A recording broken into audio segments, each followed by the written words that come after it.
വലിയ ദുആക്ക് ഇജാബത്ത് ലഭിക്കുന്ന ദിവസമല്ലേ അറഫാ ദിനം? നമ്മുടെ മുന്നിലേക്ക് വരികയാണ്. അറഫാ ദിനത്തിൽ ദുആക്ക് വലിയ ഉത്തരമാണ്. അന്നത്തെ നോമ്പ് കഴിഞ്ഞ ഒരു കൊല്ലത്തെയും വരുന്ന ഒരു കൊല്ലത്തെയും പാപം പൊറുപ്പിക്കപ്പെടുന്ന നോമ്പാണ്.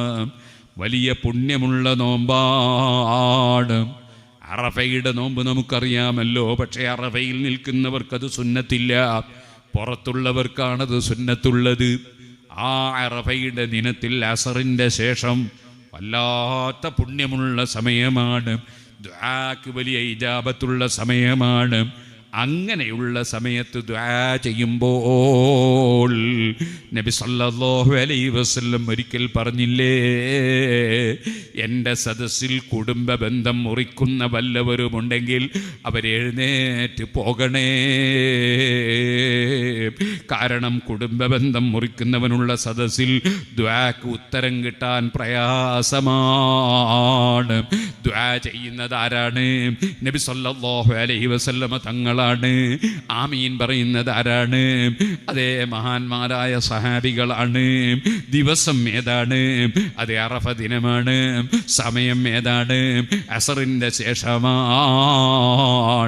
പക്ഷേ കുടുംബബന്ധം മുറിക്കുകയെന്ന വലിയ പാതകം ചെയ്യുന്നവൻ സദസ്സിലുണ്ടായാൽ തന്നെ ദുആക്ക് ഇജാബത്തിന് പ്രയാസമാണ്.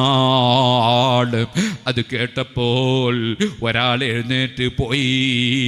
അല്പസമയം കഴിഞ്ഞ് തിരിച്ചു വന്നപ്പോൾ എന്തിന് പോയി എന്ന് നബി തങ്ങൾ അന്വേഷിക്കുമ്പോൾ കുടുംബത്തിൽപ്പെട്ട ഒരു ഉമ്മയുമായി, ഉമ്മയുടെ അനുജത്തിയോ ജേട്ടത്തിയോ അതുപോലുള്ള ഒരാളുമായി അല്പം തെറ്റുണ്ടായിരുന്നു, പിണക്കമുണ്ടായിരുന്നു. അത് നന്നാകാൻ പോയതാണെന്ന് മറുപടി പറഞ്ഞപ്പോൾ ഞാനങ്ങനെ പറയാൻ കാരണം കുടുംബ ബന്ധം മുറിക്കുന്നവന് സദസ്സിലുണ്ടെങ്കിൽ ദുആക്ക് ഇജാബത്ത് കിട്ടാൻ പ്രയാസമാണ് എന്ന് ഹബീബി നബി തങ്ങൾ പറഞ്ഞില്ലേ. അതുകൊണ്ട് എൻ്റെ പ്രിയപ്പെട്ട സഹോദരിമാരെ, കാരണവന്മാരെ, യുവാക്കളെ, വളരെ പുണ്യമുള്ള ദിനങ്ങളാണ് മുന്നിൽ വന്ന് നിൽക്കുന്ന ദുൽഹജ്ജ്. ആ ദുൽഹജ്ജ് 1 മുതൽ തന്നെ കന്നുകാലികളെ കാണുമ്പോൾ അല്ലാഹു അക്ബർ എന്ന് പറയൽ സുന്നത്തുണ്ട്. 8-ൻ്റെയും 9-ൻ്റെയും നോമ്പ് പ്രത്യേകം സുന്നത്തുണ്ട്. ദുൽഹജ്ജ് 1 മുതൽ 9 വരെ നോമ്പിന് പ്രത്യേകം പുണ്യമുണ്ട്.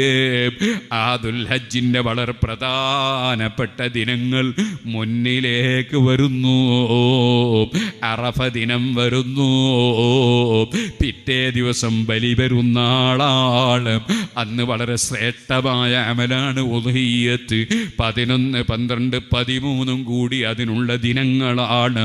അറഫ ദിവസത്തിൻ്റെ രാവിലത്തെ സുബഹി മുതൽക്ക് അതേ അയ്യാമുത്ത തശ്രീഖിൻ്റെ അവസാന ദിവസമായ 13-ൻ്റെ അന്ന് അസറിൻ്റെ ശേഷം വരെ ഓരോ ഫർദും സുന്നത്തുമായ നിസ്കാരങ്ങൾക്ക് ഉടനെ തക്ബീർ പ്രത്യേകം പുണ്യമാണ്. ദുആക്ക് ഇജാബത്തുള്ള ദിവസങ്ങളാണ്, സമയങ്ങളാണ്. പടച്ച റബ്ബിൻ്റെ പ്രതിനിധികൾ അവൻ്റെ ദർബാറിലേക്ക് ഹറമിൻ്റെ പുറത്ത് പോയി കരഞ്ഞ് പറഞ്ഞ് അറഫയിൽ നിന്ന് ശുദ്ധീകരിച്ച് അവൻ്റെ ദർബാറിലേക്ക് തിരിച്ചു വന്ന് തവാഫ് ചെയ്യുന്ന രംഗമാണ്. മിനയിൽ രാപ്പാർക്കുന്ന ദിവസങ്ങളാണ്. ഇബ്രാഹിം അലൈഹിസ്സലാമിനെയും ഇസ്മായിൽ അലൈഹിസ്സലാമിനെയും ഹാജർ ബീവിയെയും ഒക്കെ അനുസ്മരിക്കുന്ന ദിനങ്ങളാണ്.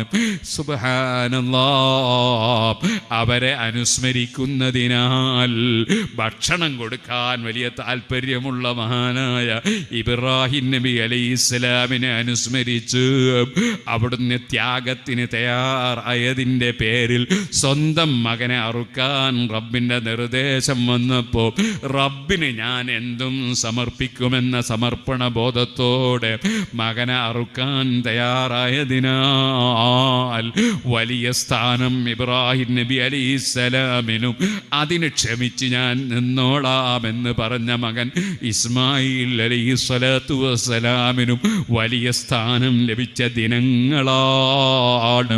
അവരെ അനുസ്മരിച്ചുകൊണ്ട് ഖിയാമത്ത് നാൾ വരെ 10, 11, 12, 13 ദിനങ്ങളിൽ അതാ ഒട്ടകങ്ങളും പോത്തുകളും അതേ പശുക്കളും ആടുകളുമൊക്കെ അറുത്ത് ഭക്ഷണം വിതരണം ചെയ്യുകയാണ്. ആ വലിയ പുണ്യമുള്ള ദിനങ്ങൾ വരുമ്പോൾ അതിനെ സ്വീകരിക്കാൻ വേണ്ടി ഒന്ന് ഒരുങ്ങണമെന്ന് എന്നോടും നിങ്ങളോടും വസിയ്യത്ത് ചെയ്യുന്നു. സ്വീകരിക്കാൻ വേണ്ടതെന്താണ്? ഒന്ന് നന്നായി കുളിച്ച് വൃത്തിയാകലാണ്. പെരുന്നാളിൻ്റെ അന്ന് കുളിക്കുന്ന കുളിയല്ല, അത് സുന്നത്താണ്. ഞാൻ പറഞ്ഞ കുളി അതല്ല കേട്ടോ. ഈ പാവപ്പെട്ട ഞാനൊന്ന് പിന്നോട്ട് തിരിഞ്ഞു നോക്കണം. എൻ്റെ ജീവിതത്തിൽ എത്ര നിർബന്ധമായ കാര്യങ്ങൾ വിട്ടുപോയി, എത്ര ഹറാബുകൾ കറാഹത്തുകൾ ചെയ്തു പോയി, അതുപോലെ എത്ര നല്ല നല്ല കാര്യങ്ങൾ എനിക്ക് അവസരം കിട്ടിയിട്ട് നഷ്ടപ്പെട്ടു പോയി.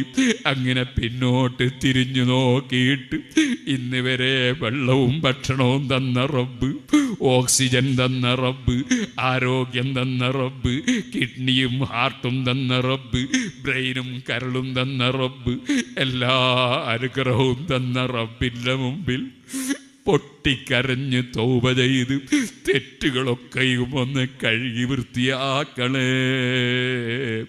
അതിന് ഈ പാവപ്പെട്ട എനിക്കും നിങ്ങൾക്കും റബ്ബ് തൗഫീഖ് നൽകട്ടെ.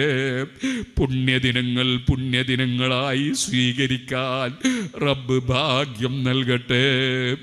അവൻ്റെ കഅബ ശരീഫ് ലക്ഷ്യം വെച്ച് ഹജ്ജിന് പോയവരുണ്ട്, പോകുന്നവരുണ്ട്. റബ്ബേ, നീ പൊരുത്തപ്പെട്ട നിലക്ക് ഹജ്ജും ഉംറയും സിയാറത്തും ചെയ്ത് മബ്റൂറും മഖ്ബൂലുമായ ഹജ്ജ് നിർവഹിച്ച് കയൗമ വലദതുഹു ഉമ്മുഹു എന്ന് നിന്റെ ഹബീബ് നബി സല്ലല്ലാഹു അലൈഹി വസല്ലം പറഞ്ഞതുപോലെ ഉമ്മ പ്രസവിച്ച അന്നുള്ള കുട്ടിയെ പോലെയായി ഹജ്ജിന് പോയവർക്കും പോകുന്നവർക്കും തിരിച്ചു വന്ന് ആ ശുദ്ധി നിലനിർത്തി ജീവിച്ച് മരിക്കാൻ നീ തൗഫീഖ് തരണം അല്ലാഹ്.